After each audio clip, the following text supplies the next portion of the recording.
I don't know if I'm allowed to show this early into a YouTube video. What you just saw was the intro for Fallout 1, the game that would go on to inspire 9 more games, 10 if you count Fallout Shelter Online. On top of 10 games, try over $1 billion in sales between them all and a successful TV show. It's clear that whatever was started by this intro would go on to be incredibly popular and successful. Having never played a Fallout game in my life, aside from a short run through this game, Fallout 1, I am in a unique position to provide a first look at every single mainline Fallout game, from 1 to 4. I'm going to be as in-depth as possible about the game's story, progression, locations, and general feel. Some things like leveling and stats will be left out for the sake of time. The video's pretty long as is. The video will be broken into sections so that you can save your place, or just skip certain sections you're not all that interested in. And with that, there's no better place than to start here, with a random Canadian citizen being killed by the US military in a throwaway scene to provide some background for the universe. Welcome to Fallout 1.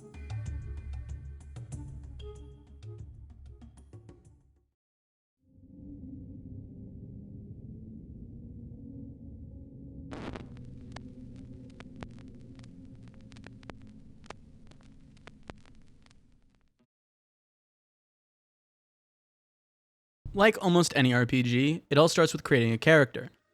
Fallout 1 comes with some default characters, but they're also horribly unoptimized that I've never heard of someone playing the game with them. Anyone familiar with the Fallout games should be familiar with these core stats. These are your special. Get it? It's an abbreviation.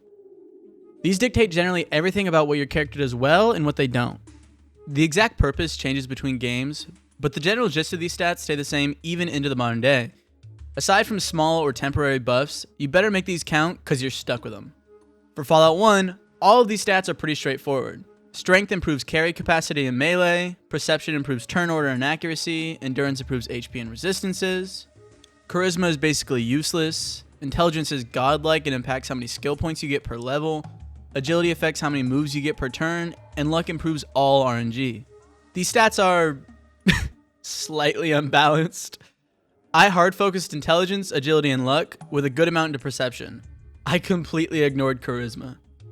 For my traits, I first went into gifted, which boosts all my stats at the cost of skill rate, which gets boosted by an increase to intelligence anyways. The second trait I went was finesse, reducing my base damage in return for more criticals. Over here are the skills, which is the game's mechanic for how good you are at certain skill checks. Combat skills improve accuracy, active skills change your success chances, and passive skills increase RNG when roaming or trading.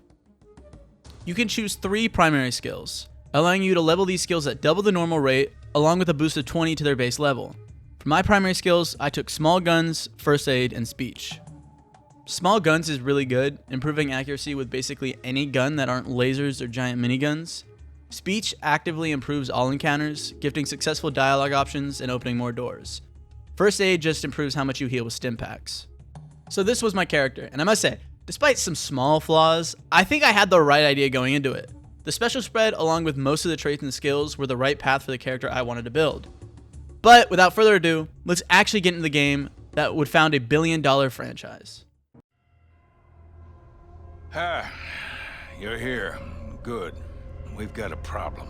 A big one. The controller chip for our water purification system has given up the ghost. Can't make another one, and the process is too complicated for a workaround system. Simply put, we're running out of drinking water. No water, no vault. This is crucial to our survival. And frankly, I think you're the only hope we have. You need to go find us another controller chip. We estimate we have 4 to 5 months before the vault runs out of water.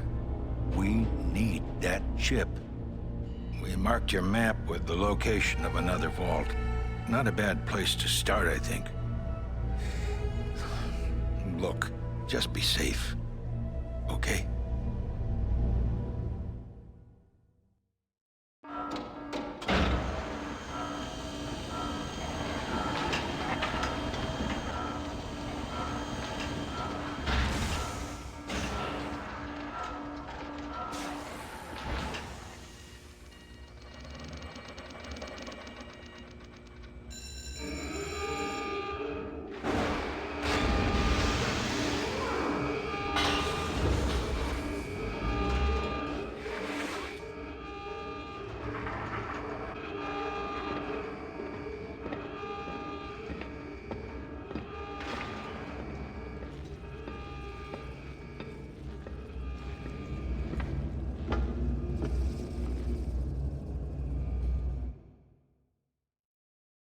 You start outside of Vault 13, with your overseer having told you that if you don't go find a water chip, the entire vault will die.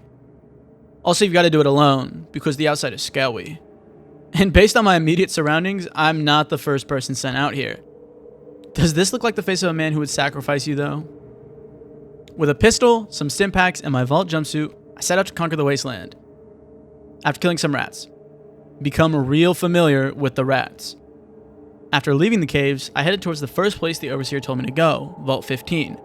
Going west, and nearly being crushed by some falling rocks, I stumbled upon Shady Sands, a small village in the wasteland. Despite being kinda shitty, Shady Sands, from my first impression, seems rather strong. And by strong, I mean they have walls and their buildings aren't made out of sheet metal. You talk to Seth at the gates, the leader of the Shady Sands guards. Although it seems like he's the only guard, which I guess is why he's the leader. Seth tells you about issues with rad scorpions and raiders around Shady Sands, and that he's really the only one doing anything about it. He points you to the leader of Shady Sands, Aradesh, if you want to help. Shady Sands also introduces you to how NPCs will interact with you differently based on your appearance. Katrina here won't talk to me if I have a weapon out. After putting my weapon away, Katrina will tell you about her old home, which was Vault 15. She believes that there might be a water chip there, but also the elevator is broken, so I need to figure a way around that. Another interesting thing is that the locals don't seem to like you very much. Apparently merchants from other cities have scammed them in the past, and if you convince them that you're not so bad, they will also point you to Aradesh. In the next room over, you find Ian, a merchant caravans guard who's willing to join up with you for some caps.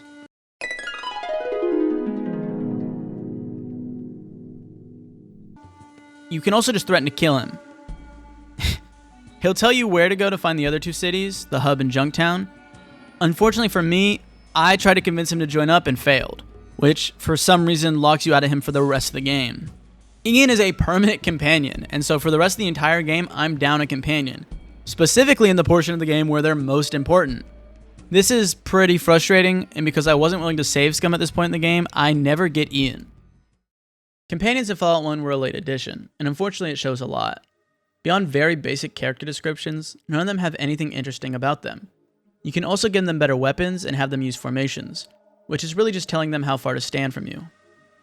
All of them are easy to miss, aside from Dogmeat, who has a small quest attached to getting him. Notably, you can't give any of them armor, so they're all exceptionally squishy by the late game. So much so, it's probably intended that they died before reaching this point. Apparently, Dogmeat and Ian do both have canonical deaths before they reach the end of the game, which makes sense. I did my best to keep them alive, and it took large amounts of save scumming. Generally, the companions do so little damage that you would think that they could tank some hits, but really no. By the end of the game, I just started telling my companions to stay in safe areas so I would fight alone. Unfortunately, Dogmeat is unable to be talked to. You can't tell him to leave, you can't tell him to stay closer to you, so there's nothing you can do with him.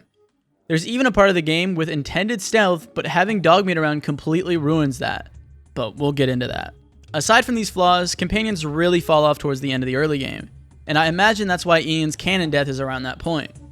I'm not going to sugarcoat it. I really don't like the Fallout 1 companions. They block doorways, die constantly, and even have a bad habit of shooting you instead of the enemy. The point at which they're probably most useful is getting Ian early to make up for your low hit points, but I didn't have that luxury. So for now, I'm going it alone. Anyways, back on track, after roaming around Shady Sands for a bit, I run into this doctor named Razlo. He's trying to find an antidote for rat scorpion poison, but unfortunately there's nothing I can do to help him now. Eventually, I find Aradesh, who looks interesting to say the least. He's kind of a dick at first, further showing just how untrustworthy of strangers Shady Sands is. It's possible even the sentiment starts with Aradesh. I choose not to tell him I'm from a vault out of fear that he might view me negatively because of it. Aradesh essentially just repeats the same thing as everyone else. He also tells me about the rat scorpion issue and that he wants me to speak to Razlo to help him find a cure. Running back to Razlo, I learn he's not really equipped to handle this. After a bit more roaming, I see all Shady Sands really has to offer, and I decide to take on the rad scorpions. Weirdly, they don't have an actual location on the map, and you need to have Seth take you to them in the caves. Despite Seth talking a big game about how he fights the rad scorpions, he does not come to help me. I have to do this all by myself for some reason. I begin fighting one rad scorpion so I can get a handle on what I'm dealing with. This is probably a good point to explain how combat in this game works. Combat in Fallout 1 is turn-based, and damage is completely set on which weapon you're using. Aside from critical hits, you're only ever going to deal damage within your weapon's range. Skill with the weapons does not change damage. It changes chance to hit, which will increase with aim shots, which lower accuracy, so it sort of does increase damage. In general, just know it's natural armor class plus whatever set of armor you're using. Damage can get pretty specific into certain categories like lasers, electrical, or normal bullets, for example. Offensively, you have more options. You can take an aim shot, which does unique effects and more damage depending on which part of the body you hit, at the cost of accuracy. Sub-weapons have burst, which shoots bullets out in a cone shape. This expends a lot of ammo and hits allies, but also does a lot more damage.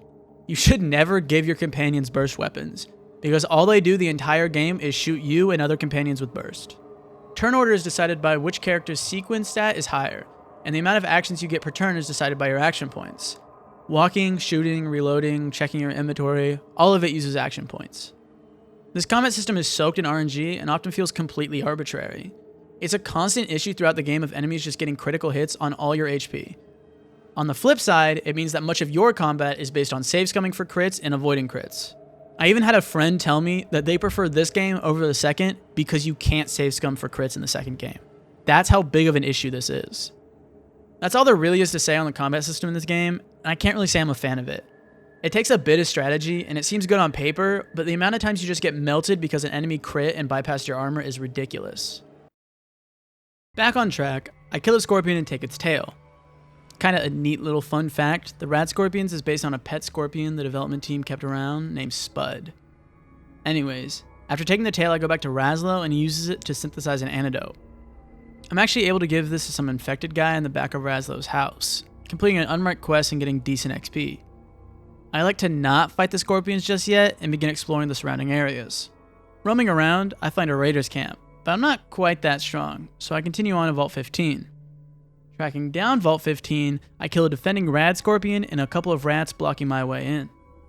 Actually entering Vault 15, I kill an even bigger rat and can finally start exploring the vault. Well, you think, but I didn't buy a rope in Shady Sands, so I can't go down the elevator shaft. One quick detour later, and now I can descend. And to everybody's surprise, the second floor is flooded with rats. Killing a few more rats and looting the area, I get another rope and some armor, which is just a leather jacket, but I'll take it. Third floor, even more rats. The good news is I find an SMG to help me dispatch them. The bad news is much of the vault is collapsed, so there's no water chip to be found. Returning to Shady Sands in defeat, I learn about Ardesh's kidnapped daughter, Tandy, who's probably taken by raiders, but right now I can't do anything about it. With my armor and SMG, I prepare to take on the Rad Scorpions. The fight isn't that hard. I abuse my high agility and SMG to use hit and run tactics, and I leave the caves with plenty of dead scorpions. Returning to Shady Sands, I tell Ardesh the good news, and he calls me a hero. Back at Razlo's, I use some Rad Scorpion antidote on a guy dying in the back, completing an unmarked quest for some decent XP. This is kinda cool, and it was literally just something I wanted to see if I could do, and the game actually let me. Talking to Ardesh again, he asked me to save his daughter from the raiders. I head that way, and my first attempt amounts to challenging the raider to a fist fight. It does not go well. Beating the shit out. Oh my god, I got my shit rocked, bro. My second attempt, I use my smooth talking, telling the raiders that they are messing with a force they can't imagine, and that they don't want to feel my wrath. By some miracle, he buys this, and Tandy and I run away as fast as possible. Going back to Ardesh, I tell him that I saved his daughter. He gives me a reward, calls me a hero again, and then sends me off. I look around Shady Sands a little bit more, and I find a skill book. Books in Fallout essentially serve as ways for you to boost a certain stat. Only about 5 or so stats have correlated books, and the one I found here in Shady Sands is the Scout's Handbook. This boosts my Outdoorsman skill, boosting random encounters and such, although it's not really that important in this game.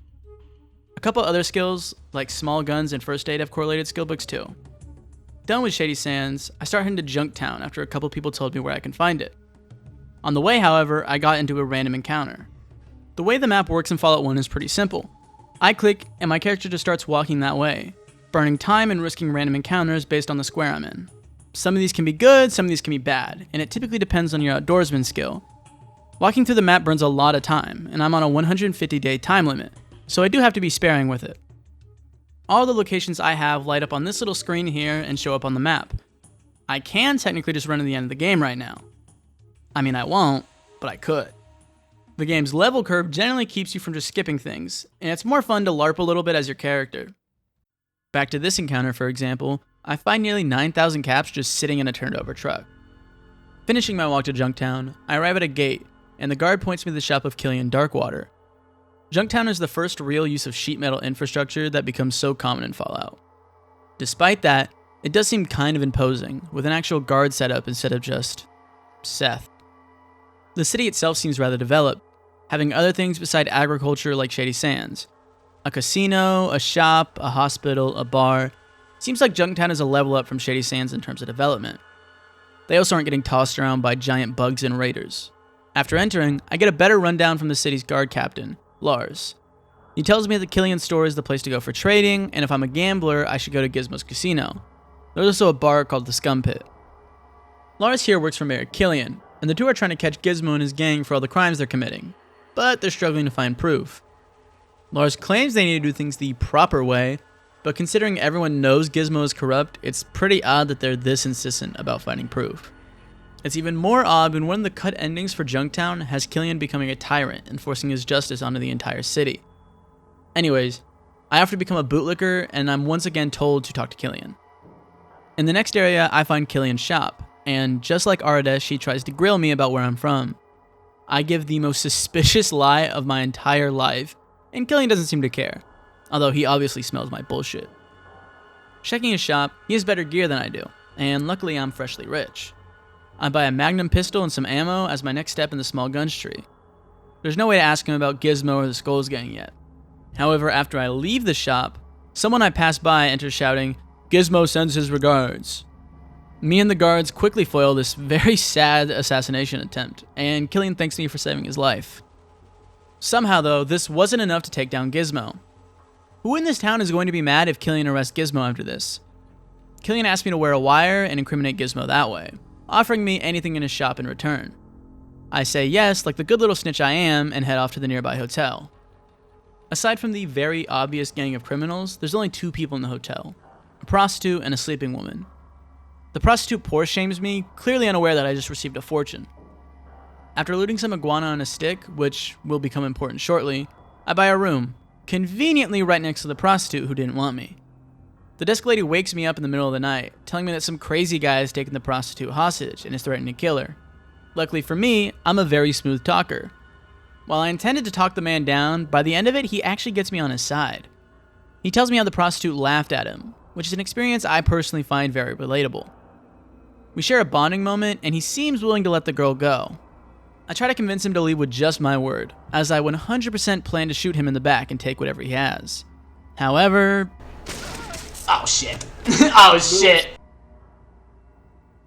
Reloading an earlier save, I choose the other dialogue that says the exact same thing, but here he decides that killing isn't for him. The bad news for me, the game just teleports him out, completely ruining my plans to betray his trust and take his armor. On the bright side, the prostitute now owes me her life, so surely I can get a discount now. Talking to her again, she tells me about Gizmo, who she apparently works for. She leaks some information about Gizmo, most usefully, Gizmo can't walk around town unless he's using a funny little tricycle. This game really had no qualms making fun of fat people. Modern games could never. On to the next area with Gizmo's casino, there's a couple being harassed by a random dog. As soon as I walk up, the dog immediately loves me. Some might say it's the iguana on a stick that I took earlier, but I think we just had a real bond. With that, meet the first companion I got for this game, Dog Meat. Wandering into Gizmo's casino, while I intended to simply skip by and talk to Gizmo, the evil casino magic they practice in Vegas gets to me, and I put 50 on red. After all, I am God's favorite gambler, so I win big, giving me the confidence I need to speak to the big man. Gizmo, with very little convincing, hires me to kill Killian. Gizmo reveals basically all of this simply because I offered to do it, and it makes you wonder how Killian was unable to get someone to do this job until now. I run back to Killian with my wire-taped confession, and this is apparently all Killian actually needed to just raid the place, and he's immediately ready to do it. My free reward for being a rat is a shotgun, which replaces the Magnum I bought not long ago. After telling Killian that I'm ready to help him, I get teleported directly into the back of Gizmo's casino, with Gizmo and his guard. Funnily enough, Gizmo is so fat that he can't move around in combat, and his aim shot has a graphic of him just sitting at his desk. The fight itself is pretty easy. All you need to do is pop Gizmo and his one bodyguard and then head back to celebrate victory. I immediately get teleported to the entrance of Junktown following the fight, and after running back to loot Gizmo's place for a pistol, some caps, and a book, my work here is done. I'm ready to leave for the hub. While heading to the hub, I see a marking on my map for Necropolis, another nearby city. I still decide that the hub is probably worth doing first, although it really isn't needed, and you can probably just do Necropolis first.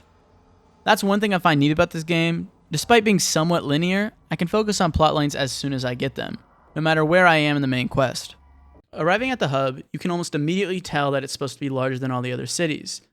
It's the first introduction to caravans, which are essentially the Fallout universe's system of the supply chain. Although instead of speed, truckers in Fallout probably take jet, which doesn't exist in this game, so sucks to be these guys, I guess.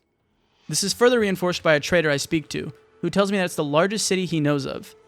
Obviously, later games field much larger cities, but the wasteland definitely seems very localized, and this trader here probably hasn't left the area around the game map.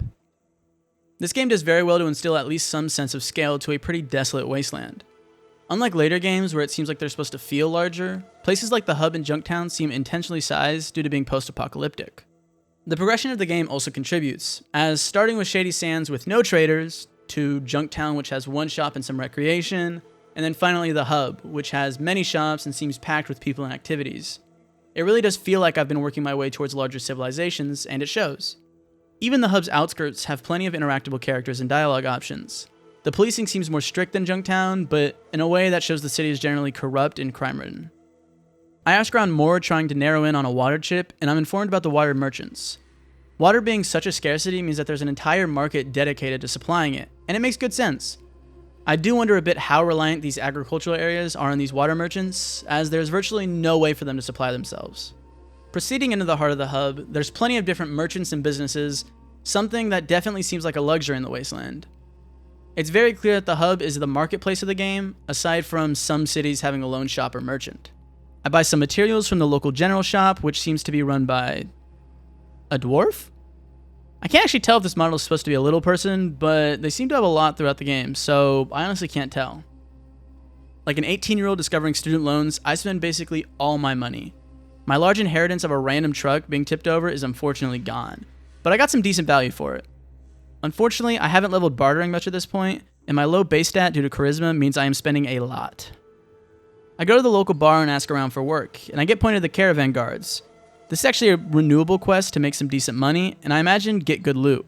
However, I don't feel like this was implemented well. Everything in the game is telling me that I'm in a hurry and my vault is running out of water.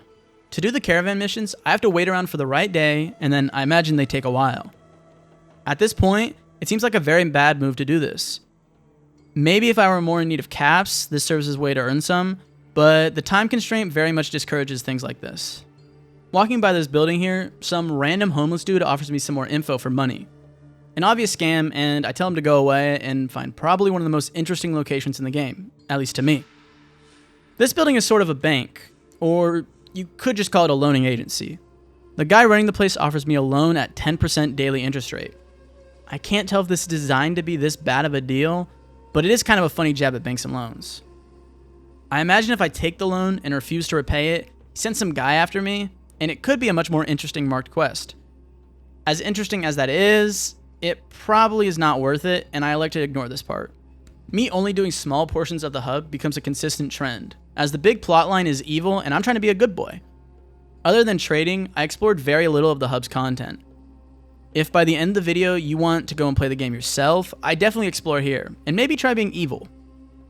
The hub really does feel like a diverse marketplace, with random stalls, gun stores, bookstores, banks, bars, arm dealers, and all the like. It's the one time the game really gives up on feeling empty and post-apocalyptic, and it makes for a very enjoyable atmosphere. I go on to talk to this shady guy named Kane in the bar, and he takes me to the basement to meet his boss. His boss is trying to recruit me for an assassination job, and while this isn't exactly my thing, I feel like if I had said no, they probably would have killed me for knowing too much. Again, repeating my tradition of being a snitch, I run to the nearest sheriff and report such illegal activity. The sheriff, unlike Killian, is completely fine busting this guy over a witness testimony alone. He invites me along, same as Killian, meaning a lot of this plotline feels very similar to Junktown. I agree to help him take down the criminal organization that recruited me, and conveniently leave out that Decker gave me a down payment. Unfortunately for me, this fight seems a little outscaled. I died after one turn as every enemy turned and blasted me with their guns, hammers, fists, and everything they could find. One thing I didn't know at the time was if you kill Kane and Decker, the two bosses, everyone else will surrender. Continuing my exploration of the hub, I find a mini cathedral, run by the faction called the Cathedral. Some people lay on the ground, basking in the holy flame, I guess. It seems like despite how weird they are, they will heal me for cheaper than the hospitals will, so they must be pretty chill dudes. Even further down you find the water merchants, who I talked about before. The only real function they have is that you can do some caravan runs for them, but also they can deliver some water to your vault while you search for the water chip. You should not do this, as it shortens the timer your vault has later in the game, but I won't spoil much. Just know it's not a good idea to expose the location of your vault to anybody. They inform me that basically no one has ever seen a water chip before, and the only places you can find them are vaults and maybe Necropolis. Meaning, that's probably where I should go after this. Exploring the east side of the hub, I find some merchants and weird civilians. I finally get an armor upgrade at a terrible price, but it's worth it. Over here, I open a random door to find everyone in here is hostile. I guess it makes sense considering it's the hub, but no other area has established that randoms will just attack you for opening doors. We're actually supposed to come here later in a quest for the Brotherhood, but you don't know that yet. Below them in a building is Harold, the first ghoul you'll find in this game if you come here before Necropolis. I give him some money and he yaps my ear off about his entire life story. He's actually pretty important, but I got so bored listening to him that I just started skipping dialogue. The last part of this area is Vance and his gang. I don't know what they're actually here for, but after they told me to get lost, I took it personally. They're a decent fight, but me and Dogmeat handle them on our second go around. I kill them and take their loot right next door to get some of the money my friend here extorted out of me. Annoyingly, they drop the armor that I just spent a fortune to get. The last area of the hub is the Heights, which is run by some rich guy who is really influential in the hub. This probably would have been relevant if you did Decker's questline and didn't sell him out, but I never come back here. It seems like a cool area though. I give the Decker fight one more attempt, but again I fail and decide to just head out. Leaving the hub, I can also see two new points on my map, the Brotherhood and the Boneyard. The Brotherhood sounds cool and I know them, so I head that way. As I start heading that way, however, a cutscene plays telling me that my vault is running low on water. Making it to the Brotherhood, there's only one door with two guys in power armor. They're actually pretty friendly. The Brotherhood in this game is essentially just SoCal's military force, protecting caravans and killing any major threats. Not quite what they are in later games. I talk to the guards and ask to join the Brotherhood so I can get my hands on some power armor. For some reason, they just need me to jump through some hoops, going to a place called the Glow. Once I grab something from there and come back, I can join the Brotherhood. That's for later though. As for now, I'll just head to Necropolis. Arriving in Necropolis, the first thing I note is all the mutants. Similar to the hub, Necropolis is built in the ruins of a destroyed city. Unlike the hub, it's basically only populated by brain-dead ghouls, whose only interaction is to try and take a bite out of you if you get too close. They also don't like it when you try and steal some of their stuff, and unfortunately the entire neighborhood is especially distasteful of you committing felony murder. Unlike every other city, Necropolis cannot be freely traversed.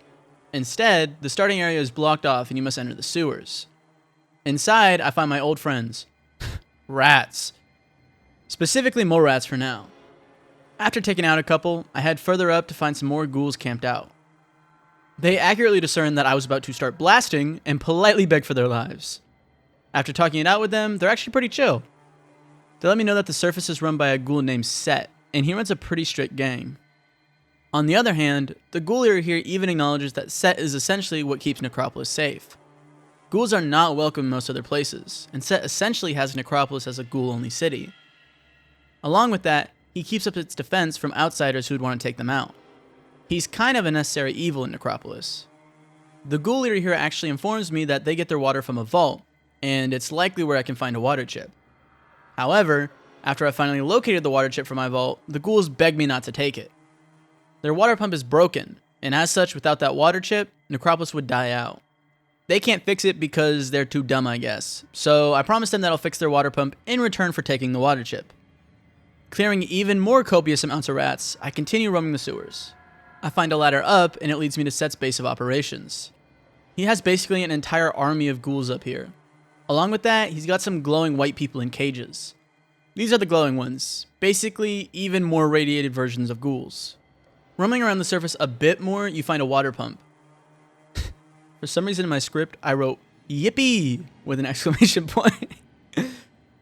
Unfortunately, the water pump is occupied by a bunch of green freaks. These are the super mutants, and they're a little important. Entering into the building, the super mutant at the door expertly deduces that I don't look like a ghoul.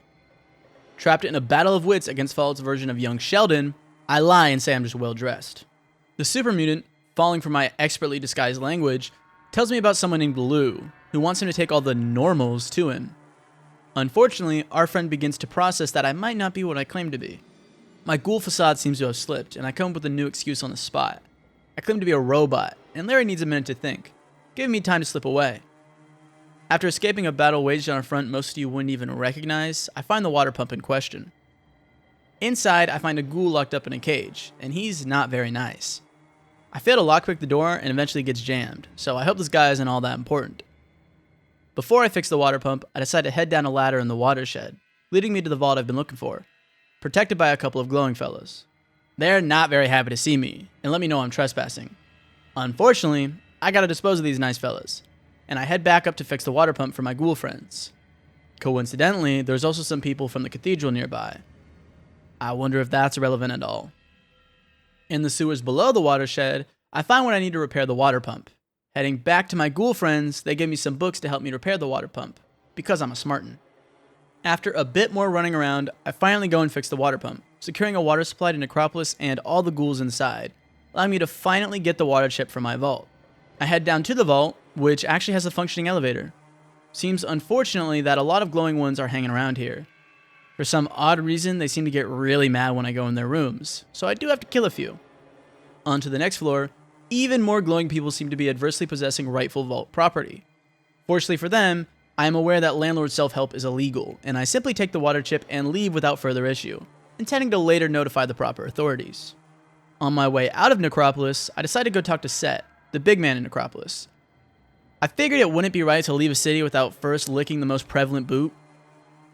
I go and meet Set and tell him that he's kind of a smart fella. He doesn't really like this and calls me some type of slur. I offer my assistance to Set and his ghouls, and he gives me the completely rational and achievable task of killing 6 super mutants. Despite every instinct telling me that my shotgun and meaty dog are unlikely to walk away from this, I go ahead and make my way to the super mutants to start a fight. Fortunately, one of them is alone outside the whole complex, and I decide to pick him off. My fight with them is long, but fortunately only 2 of them have weapons, meaning after those guys are dead, I can keep my strategy limited to running as fast as possible and letting Dogmeat bite their ankles. Dogmeat gets cornered in a room with a super mutant, and it's looking rough. However, out of the corner of my eye, I see an astonishing sight. Dogmeat beat a super mutant in single combat. Dogmeat begins running out to the rescue, and I desperately run around in circles Looney Tunes style, abusing my superior action points. After what is literally about 10 minutes of running in circles and letting Dogmeat gnaw on them, Dogmeat and I walk away victorious. Fortunately, Dogmeat can't talk and let everyone know how much of a coward I was. Returning back to Set, I follow his very slow companion who gives me a couple of rewards, and I set back off on my journey to the vault, water chip now in hand. I briefly make a stop at Junktown because I've heard of a mysterious ranger. Meet Taisho, my first human companion. I sit down with him for a drink at the Junktown bar and tell him I work for Killian. He is more than happy to follow me to the ends of the earth now. I cannot imagine he understood what exactly this job entailed. Heading further north, I run into a used car salesman. Really used cars. Unfortunately, you can't actually get a car in this game, but apparently you can in Fallout 2, so there's that to look forward to. After one more jumping from some rats, I finally make it to my home sweet home. Despite starting the game here, I actually never went inside, which you could do at any point. Vault 13 is a really cool location, and it's the first time you see anything somewhat futuristic from Fallout. Almost all the game is spent in the wasteland, so there's very few moments you get to see the cool futuristic stuff Fallout has to offer. You can also find all the vault dwellers packing together for their water rations. Although, I think it's glitched once I open this chest because they all just stay huddled right here for the rest of the game. I return to the Overseer and his beautiful face, and the game begins to hint at the issues between the Overseer and people wanting to leave. I was really only permitted to leave because of how important it was, and he seems willing to listen to me about letting people leave. The Overseer promptly installs the water chip, and ta-da! Vault is saved. We will now have water for the foreseeable future, and I can return to my comfortable, cushy vault life. The The overseer sends me to document all my travels in the vault library, but unfortunately something about it sets him off. He apparently read the portion where I talk about super mutants, and he finds this really concerning. For some reason. He says he did some calculations and, to quote, "The mutant population is far greater than it could be naturally." This makes no sense. I saw 6 mutants. Maybe 7 if you want to imagine that Lou is a mutant too. It's been like 100 or so years since the nukes. Why do 7 big green dudes set off such an alarm? I guess maybe at the time of Fallout 1 it was imagined that the nukes were more recent, but genuinely there's not really any explanation for why his calculations following a handful of super mutants suggest that there's some major conspiracy afoot, especially with what we know later. If he's counting ghouls in that calculation, maybe that makes sense, but then they aren't being made artificially, so that is actually also untrue. It's made even worse when you consider that there's only one necessary super mutant encounter. A single one. One super mutant is far greater than could occur naturally by mutation. This plot point makes no sense. Weird rant aside, the overseer tells me to head out west and find the source of the super mutants and put a stop to it. I head back to the hub to gear up with the best armor money can buy and an assault rifle. I also try the Decker fight again, which goes about how you'd expect. The last of the large city areas I've yet to explore is the Boneyard, so I figure my best bet is to start my search there. As I approach, I see another location below the Boneyard, which turns out to be the headquarters of the Cathedral. Or, I guess, the literal cathedral. This is where I ended my first recording and discovered the audio issue, so don't worry, the rest of the raw audio is better quality going forward. Reaching the Boneyard, I arrive at Adytum, basically what amounts to a city in the Boneyard. For a long time, I thought this was called Adytown, but hey, not everyone is good at naming cities. The Boneyard, by the way, is the ruins of Los Angeles, so it's the most relevant ruin in the game and quite large, albeit the civilization seems less advanced than places like the hub. Entering Adytum, the main thing of note is the really high quality fence surrounding the city and just how many guards there are. Even random guards are well armed and it feels like an actual military force. I find the blacksmith Smitty here, who tells me about the local store, and then the chemist Miles. Both of these guys have special quests for them later on that have to do with upgrading armor and weapons. It's pretty neat, as the game rewards you for interacting with these guys and the world around you instead of solely being able to get equipment through drops. Miles tells me that the hydroponics farm in Adytum aren't functioning, and the entire economy of Adytum is based on exporting bullets to hub merchants to buy food and water. So while Adytum seems like a little self-sustaining village, they're actually a glorified arms manufacturing town. I offer to find the missing parts to fix their farms so that they no longer need to be reliant on the hub for their survival. To further this, I go over and talk to Samael, who, despite his very biblical name, is nothing more than a parts scavenger. Samael warns me of Deathclaws, a breed of giant mutated beasts that roam parts of the Boneyard. He also tells me more about the local police force here, known as the Regulators. The Regulators are actually mercenaries, and apparently aren't the most kind group to the Adytum locals. The last person of note in Adytum is the local mayor, John Zimmerman. John tells me about a local gang known as the Blades, who have apparently been terrorizing Adytum for quite some time. The Regulators have been doing what they can to stop them, but the Blades go as far as strapping bombs to themselves to try and blow up the barracks. Without the Regulators, the Blades would come in and slaughter everyone in Adytum. Very quickly though, it becomes clear that there's more to this story, as John never actually saw any of this occur, and is relying on the word of the Regulators alone to form this opinion. Nonetheless, he offers me 2,000 caps to go and kill the leader of the Blades. John specifically hates their leader, as she kidnapped his son and left him impaled on a post outside of Adytum. I accept the job and head off towards the Blades' base, which is right outside of Adytum, weirdly enough. Coming across the Blades, they seem more like a dysfunctional homeless shelter instead of a gang. At the front door, there's a man who worships Nuka-Cola, constantly listing off its ingredients and speaks about how without it, he gets terrible headaches. Further in, I find Razor, the leader of the Blades. Razor claims that the Blades aren't a gang at all. In fact, they don't even have weaponry to defend themselves. I let her know that John sent me, and she's immediately suspicious. After accusing her of killing John's son, she gets really pissed. She claims that it's actually the Regulators who killed John's son, and she's being framed. According to Razor, John isn't even really in a position of power. He's just a puppet to the Regulators. I ask her about potentially taking Adytum by force, ignoring the clear issue of turning the Boneyard's largest civilian center into an active fire zone. Razor doesn't seem to care, and says that to take Adytum by force, they need weaponry from the Gunrunners. The Gunrunners are weapons dealers, Apparently pretty good ones, as they have the best weaponry in probably the entire game. Heading to the east, I discovered the Deathclaws Samael told me about. Considering how hyped up they were, I was scared to face them, and for good reason. It kills me pretty quickly, even with me trying to run away. I like to just run past them for now and reach the gunrunners. After telling the guy at the gate that I'm a customer, he lets me in with no questions asked. The gunrunners do live up to their reputation, having the best weapons I've seen so far. Not sure what I can buy, and enticed by the supposed discount if I do a quest, I talk to the gunrunners leader. He asked me to kill the Deathclaws, which, for some reason, despite having all the arsenal of the modern American military, he can't do himself. If I do it though, he says he'll supply the Blades with the weapons they need to storm Adytum. I say goodbye to Lockheed Martin headquarters after arranging the followed equivalent of Iran-Contra. All that's left is to kill some Deathclaws. It does not go well. For some reason, the loading area between the two regions drops you directly onto two Deathclaws. Giving my best try to kite these Deathclaws away, they catch up when I try and turn and shoot. They just kill me instantly. On my next run, I try and fight them head on, and the same result occurs. I elect that getting out of the softlock isn't worth it, and reload a save prior to meeting Razor. I try again, this time from a different angle, only to meet the same fate. I call it even with the Deathclaws and run the opposite direction, leading me to the followers of the Apocalypse. I only came here for Katja, the third and final companion of my run, although there is a quest here I didn't know about. Me not doing this quest has terrible consequences for the followers, although I heard it's bugged and their ending can't even be completed naturally. The other thing I missed here was some Rad-X in one of the freezers. This will be very important shortly. A brief rundown on the followers. They're pacifists holed up in an old library in the Boneyard. That's really all I learned about them, to be honest.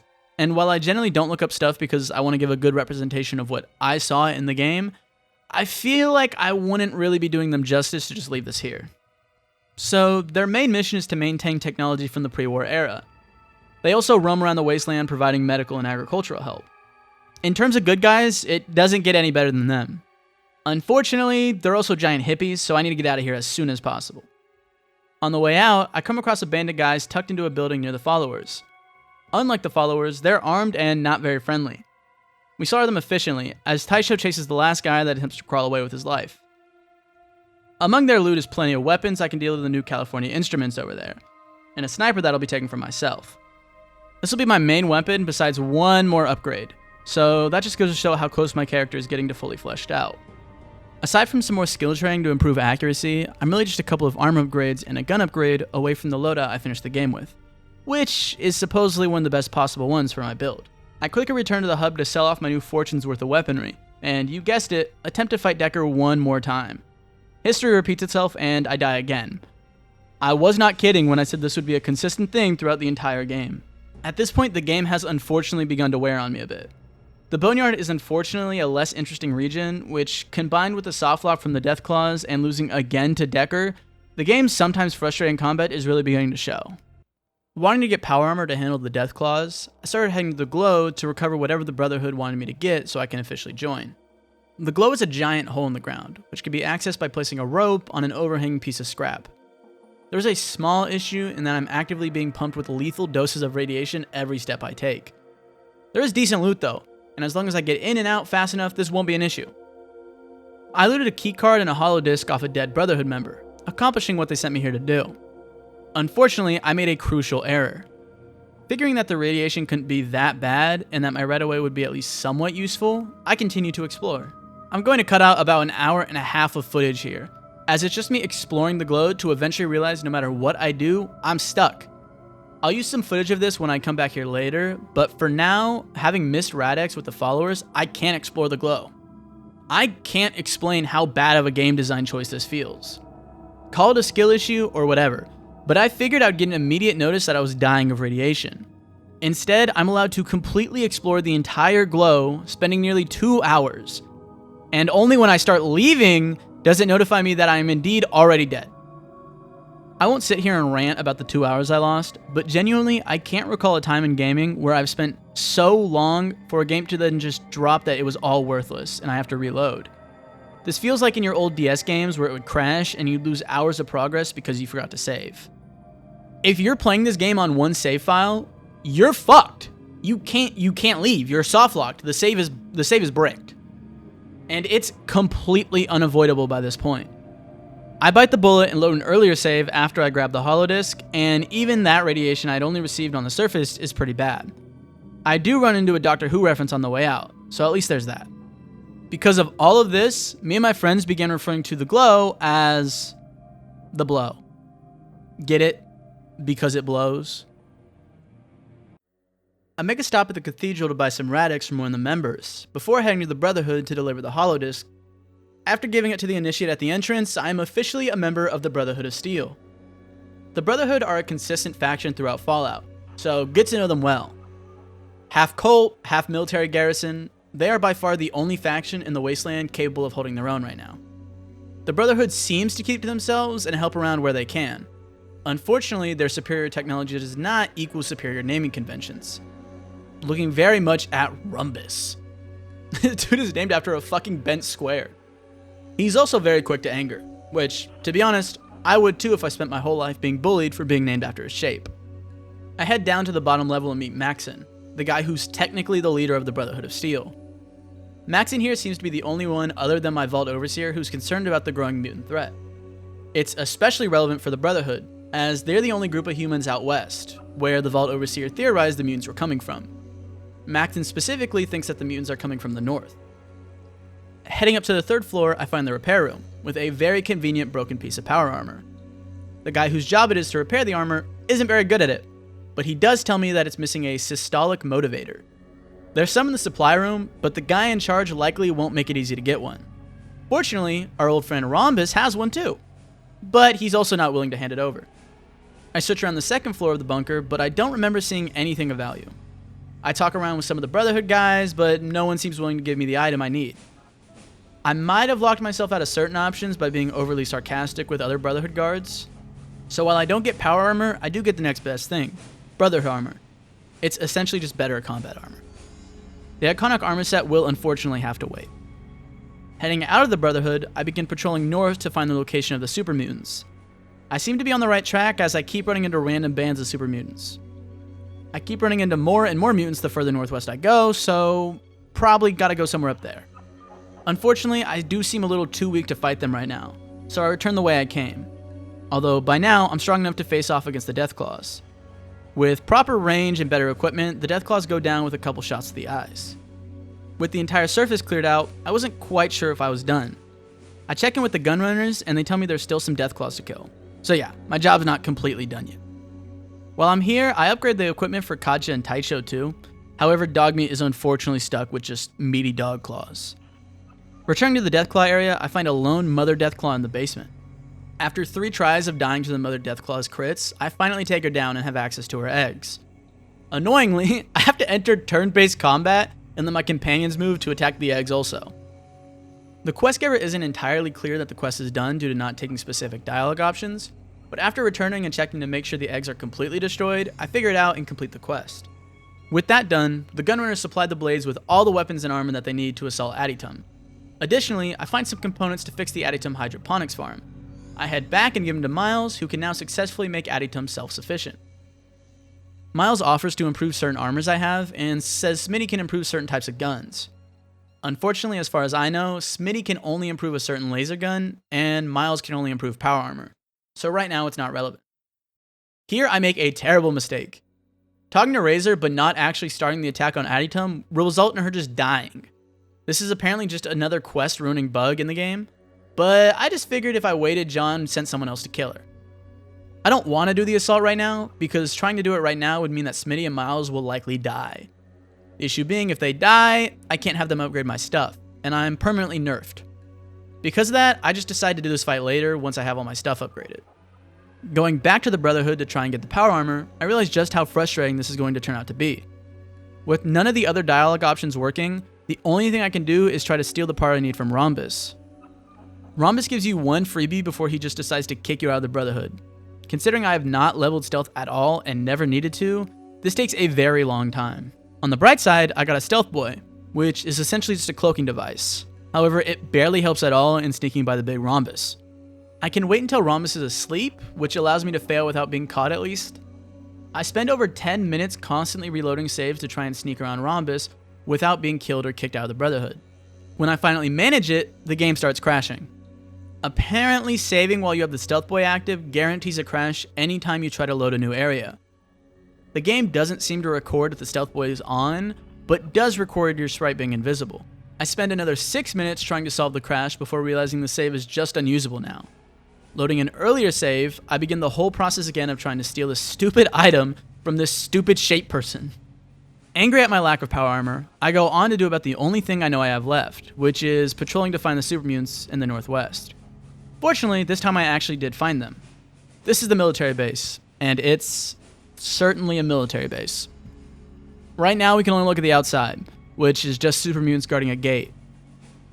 Not ready to begin that fight yet, I head back to the Brotherhood to report my progress. By this point in the game, I've given up on honest combat and embraced full-on save scumming. Combat feels so luck-based that not save scumming is honestly more stress-inducing and unfun. Getting crit for all my HP randomly because I didn't roll high enough on my attack with one of the best guns in the game that I have high skills with, it just sucks. Making it back to the Brotherhood, I report that they have a base in the northwest and Maxon gets concerned. The Brotherhood, being the only faction capable of standing up to a new mutant army, needs to rally to stop the new threat that will destroy the entire wasteland. First, I have to convince the leaders of the Brotherhood to stop circle jerking and worshipping their radios. After telling them there's a giant army coming to kill everyone, the elder hits me with a source? I swear to God, the entire Brotherhood is just obnoxious Redditors that somehow survive the nukes. Fortunately, telling him I saw it with my own fucking eyes, I get the full support of the elders to put a team together to raid the military base. Not yet, though. It would have been cool, but babysitting even more AI than I currently have would honestly just slow down combat. So this marks my renewed efforts to take Rhombus's funny little device. Fortunately, I only spent about 3 to 4 minutes walking back and forth this time, so it wasn't as bad as last time. I can now return to the parts room and repair the power armor I so desperately have worked for. After repairing it and dropping my entire inventory to even pick it up, I finally put on the iconic armor that's literally on the main menu screen. Returning to the Boneyard, I show off my new armor to Miles, who says he can upgrade it, but he's going to need some book stuff from the hub to learn how to do it. So, in a never-ending fetch quest, I run to the hub, buy some stims, and realize it's probably about time to get my revenge on Decker. After a couple retries with dead companions and getting punched to death inside my power armor, I finally beat this guy. And yes, all I had to do was kill Decker and Kane. But the only allusion to that is the sheriff saying, "Without their leaders, they'll fall apart." I don't even care. I finally got the Decker fight done. And while there is some more hub plotline left, I won't be doing any of it. Buying the book I need for my armor from the local bookstore, I make one last stop at this little shack down here. Meet Irwin. Poor Irwin here has had his farm taken over. Fortunately, Irwin has a 233 pistol that he can award me for killing the raiders. Quickly walking in, full power armor, I slaughtered just a couple of bandits that had really no clue what they signed up for. These poor raiders really don't stand a chance, and I reclaim Irwin's farm and some loot from their bodies. Hopefully Irwin will be able to clean up some of the corpses. He gives me the 233 pistol, and I finally had the last gun I need for this playthrough. The 233 is the best small gun, as it basically deals similar damage to the sniper with slightly less range, but fires twice per turn, giving it a major advantage in actual damage output per turn. Running back to Miles, he upgrades my power armor once more, giving me the best armor in the game now too. My build is fully complete aside from slightly more leveling into small guns. Finally ready to assault Adytum with the blades, I show up in full-blown power armor. This fight is interesting. On paper, it's a very cool large-scale fight between two factions, and I love those. In effect, it's watching 10 Adytum citizens punch a regulator 3 times per round. There's not really much to say about this fight beyond that. The numbers advantage with the blades and Adytumers makes it somewhat easy. John Zimmerman did not get whatever memo the rest of his people did, however, and he tries to fight with the regulators. It does not go well for him. Other than one more crash for good measure, the fight wraps up smoothly.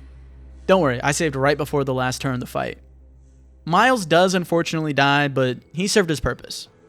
I talk to Razor, who celebrates her victory and thanks me, telling me to go talk to Miles and Smitty. No one tell her what happened to Miles. Next stop is the Cathedral, as they've been suspicious the entire game and I've yet to really explore them. I ask around where to find the Master, the person the Cathedral supposedly worships. Roaming around and talking to these people, one of the priests tells me that the Master is here to heal the world and fix the apocalypse. Seems like a really nice guy. I look around the cathedral for way too long before finding anything of note. I went ahead and decided that's time to explore on my own, so I steal a keycard off one of the children and use it to open this door. No one really cares that I do this. I go up the cathedral tower, and there's a couple more church members, but more notably some nightkin. Think of them as just like stealth versions of super mutants. Climbing the rest of the tower, I try to blend in using this guy's clothes. Unfortunately, as long as my companions are around, it's actually impossible to blend in. I can tell Taisho and Katja to stay back, but Dogmeat refuses to communicate with me. And yes, this does ruin your chances of blending in. This portion of the game is just not completable as intended with Dogmeat alive. My options are to find workarounds or kill Dogmeat. I'm not willing to dispose of my dog just yet. His time hasn't come. My options instead are killing every single Nightkin and Cathedral member I can find, which is what I do.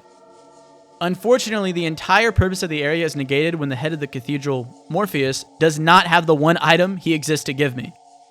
Without this item, I can't open the door downstairs, and I also can't lockpick it, so there's no getting to where I need to be.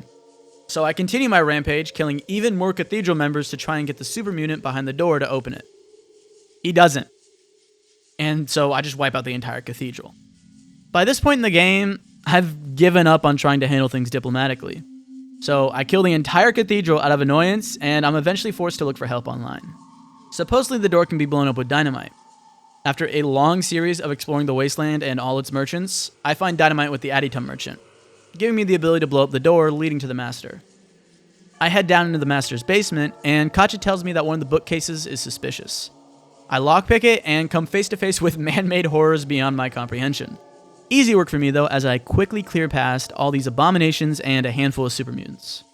This guy, after seeing me kill 2 super mutants and a bunch of other things, tries to fight me. He's not quite up to par though, and I make it into the LA vault. I can also use Science on one of these computers, and it tells me about the Mariposa base if I didn't already know about that.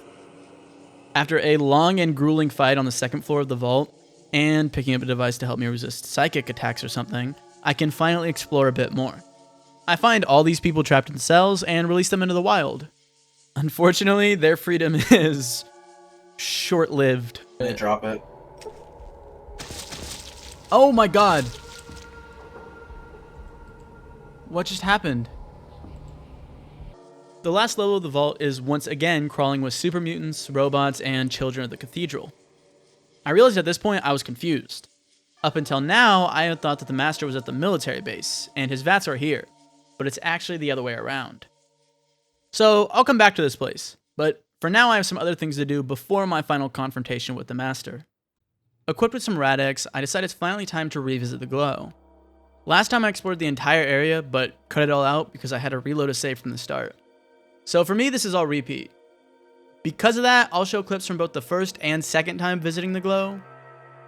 The glow is navigated via 3 elevators, each taking different colored key cards that you find on bodies. It's also a good amount of loot, but unfortunately I don't need it at this point. Primary power in the glow is busted, and only the emergency power remains. Fortunately, that means all the defenses are offline. Unfortunately, the last elevator, the only one leading to the 5th floor, needs power online to function. On the 4th floor, I find Zax, a supercomputer who's capable of playing chess. Zax knows everything about the glow and what it's here for, so get ready for an exposition dump. The glow is an old pre-war research site for an arms company called wasnt. Here, while trying to cure some plague, the researchers of the glow came up with a new virus to boost humanity and our resistance to the disease.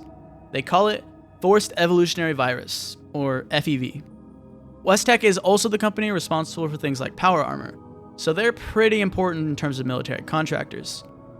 Back on FEV, what it does in effect is cause people to bulk up, becoming stronger, smarter, and more resilient. I wonder if we've seen something like that before. I'm told that FEV was moved to the Mariposa military base further north for proper testing. Downloading all these records onto my Pip-Boy, I head to the 6th floor to fix the power issue. After an easy fix, the power comes back online, but unfortunately so do the glow's robot defenses. I handle the robots quickly and head back to the 4th floor, and I encounter the most annoying skill check in the entire game. For reference, this is what it looks like without Rad-X and power armor boosting your radiation resistance. What I'm doing here is trying to have Zax turn off the robots, because there's 6 of them on the 5th floor and they're very annoying to fight. This skill check is hell. Even with power armor, I still died once before managing to turn off the security bots. Now though, I head to the 5th floor and can loot probably one of the best loot areas in the entire game.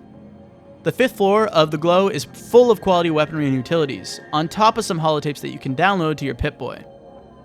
Having gotten all I need out of the Glow, I leave for the last time, never to see this area again. Thank God. The Glow is very emblematic of Fallout 1 as a whole. Amazing concepts, lore, atmosphere, but terrible execution. After leaving the Glow, I run into one of the biggest random encounters in Fallout, a crashed alien ship. It provides one of the best guns and a painting of Elvis. For some reason. Pretty cool. Fallout does these cool little discoveries a lot, and they're really fun to find. After making a pit stop at the Brotherhood of Steel, I finally head towards the last unchecked area of the game, the Mariposa military base. After clearing through a few more super mutants, of course. Arriving at the gate of the military base, I use a trick I saw where I can use a radio to alert the super mutants guarding the entrance away. After quickly disposing of the new lone super mutant, I have a clear route into the base. Once inside, I see the base, unlike most areas in Fallout 1, is still fully functional, with force fields and working computers. There's also just a large amount of super mutants just sitting around. I gain access to an active computer that allows me to alter the base's defenses. First, I nerf any robot securing the base, before I shut down the base's force fields and cause the pest control to target large living pests. In other words, super mutants.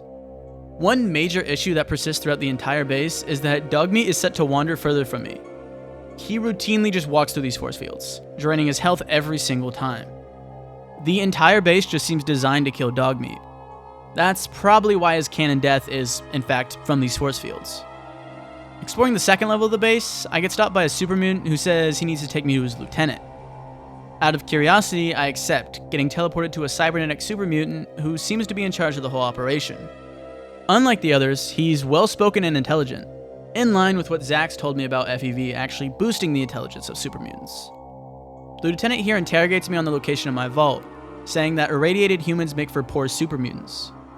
Because of this, he wants fresh vault dwellers for his super mutant army. The lieutenant is also called Lou, the super mutant I was told about in Necropolis. If I refuse to tell him the location, he'll just punch me. Funnily enough, I can also just walk away and go to the control room from here. If I do tell Lou the location of my vault, we get this cutscene. It does just cutscene with me getting dropped into the fucking thing. This is fucking horrific. What the fuck? They got me in like a skin-tight fucking cocoon. Yeah, they got you in like a bondage suit and shit.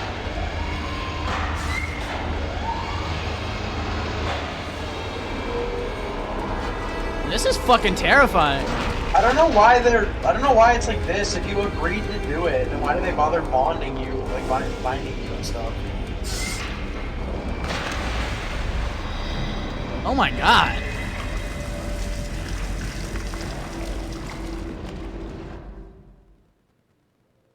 Fucking horrifying. Oh, and technically beat the game. That's true. I did technically just beat the game. I got an ending. Yeah. This is Vault 13. Yeah. Why are they beating them? Isn't the whole point they want them for the fucking... Yeah, I don't remember. They literally just raid it and kill everybody. I don't really know why. This feels like the exact opposite of what they've been trying to do the whole game. Yeah, it's a really good point. I don't know why they do this.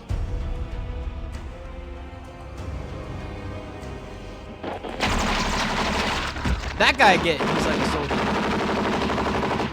Oh wait, no, this is us killing them.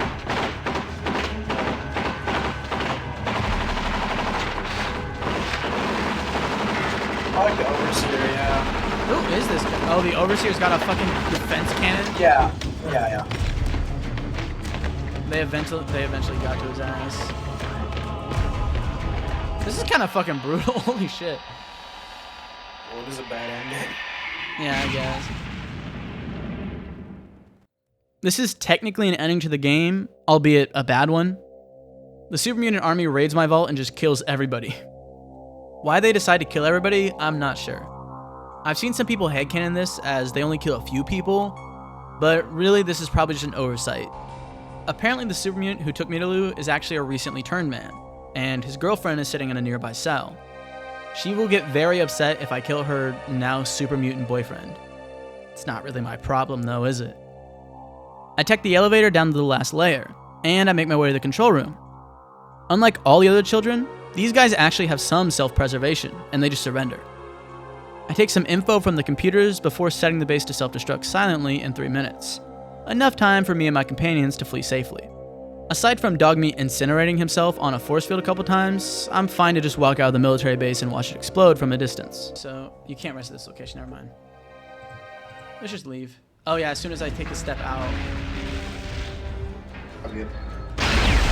So it should play the same animation, or the same cutscene, but not kill me this time. Damn, they legit have like 3 vats of FEV. Like, full-on fucking things. I head back to the Brotherhood and tell them the good news. Maxon gives me a pat on the back for a job well done. On the 3rd floor, I go speak to a scribe who tells me everything she knows about FEV. According to her, supermutants are actually inferior, because FEV makes them infertile. FEV erases one's original DNA to implant its own superior version, which erases the pool of eggs in a female member. After leaving the Brotherhood, I go to my vault to tell him that I destroyed the military base. Just like Maxon, he calls me a good boy and says I need to take out the person running the whole operation. Heading to the LA vault one last time, I clear out the remaining supermutants, and these Cathedral employees are slightly dumber than the ones at the military base, as they try to fight. At last, I meet the Master, and he's actually really willing to talk, even wanting me to join him willingly.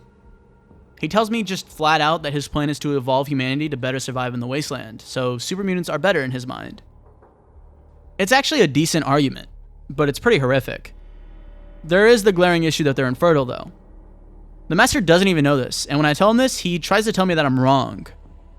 I show him the proof, and it gets him to question his plan just enough to confirm if what I'm saying is true. He hits back, saying that his scientists examine the supermutants, and they still show signs of fertility. The Master, however, is not woke, as he forgot to consult a woman. After telling him to try this, his scientists do confirm to him that supermutant women are infertile. Only one real generation of supermutants can exist before the Master's plan would just wipe out humanity. The Master, now having realized that his life's plan is completely wasted, resolves to just blow himself up with the LA Vault. Another victory for facts and logic. B. This would mean that all my work has been for nothing. Everything that I've tried to a failure. It can't be. I hightail it out of the area, and the Master detonates the entire cathedral. And just like that, the Master's plan and the supermutant army are gone. Well, sorta. Now the final cutscene plays. Unfortunately, even this phase of the game is not without glitches. Each location in this game has a designated ending based on what you did there. The main ending, however, which is supposed to have 2 options, is glitched. There's supposed to be 2 endings. One where the base is destroyed before the Master, so the supermutant army is gone. That's the one I got. However, that ending can't fire due to a glitch in the game. So, yeah, the army just survives no matter what. I actually get a positive ending for Necropolis, which is typically the first city to be destroyed. I guess it's because I saved their water pump. The ghouls just kind of live in harmony from here on. With the followers' questline being glitched, they are just guaranteed to be destroyed by the mutant army, which is the ending I get for them. Because I did all the Shady Sands plotline, the town thrives and turns into the new California Republic. Killian turns Junktown into a lawful and fair city, after chasing out the remainder of Gizmo's gang. The Brotherhood of Steel steps in to resolve the issue of the remaining supermutants. Doing well to preserve life, they thrive and reintroduce old technologies to the wasteland, while remaining out of the situation. Because I never tracked down the missing caravans, the hub is just completely wiped out. The raiders who took Tandy all the way at the start of the game are still a notable threat because I didn't go back and wipe them out. Oh well, I'm sure the NCR can handle them now. As for the Vault Dweller, well, the Overseer is a little stupid, deciding that having me in the Vault is a risk for people leaving the Vault, and I guess that's just too big a risk for him to take. Because of all that, the Overseer tells me that I'm not welcome to return, and I have to leave. If I was evil, my character would actually just kill him for this, which honestly is somewhat valid. Instead, my good boy self just gets sent back out. And just like that, my character returns to the wasteland. In lore, I survive in the surrounding area for a while before taking some Vault 13 people up to Oregon, which will become important for the second game. And that's it. Fallout 1 wraps up with a bittersweet ending, and I actually sort of like it. Still odd, but I think it works out just fine. As much as I want to love this game, I feel it's better appreciated as an art form. The story is great, and sets the foundation for all of Fallout. The atmosphere and the world are also incredibly fun to traverse and learn. Individual cities feel important in the Wasteland, and each of them has their own character and charm that it's really easy to fall in love with each of them on their own. What the game lacks in actual good characters, it makes up for in the world around them being so interesting to learn about.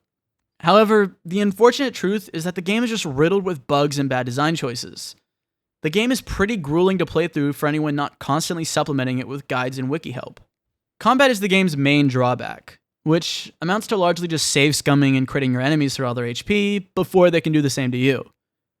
It does feel nice to be able to hit shots from anywhere on the map by the end of the game, but the actual effects feel negligible. This could be in part because I took the finesse trait, but still, I generally found the game was more enjoyable when I avoided combat and save scummed away from it. To the game's credit, there are typically many ways to avoid combat encounters, from the first encounters to the very last.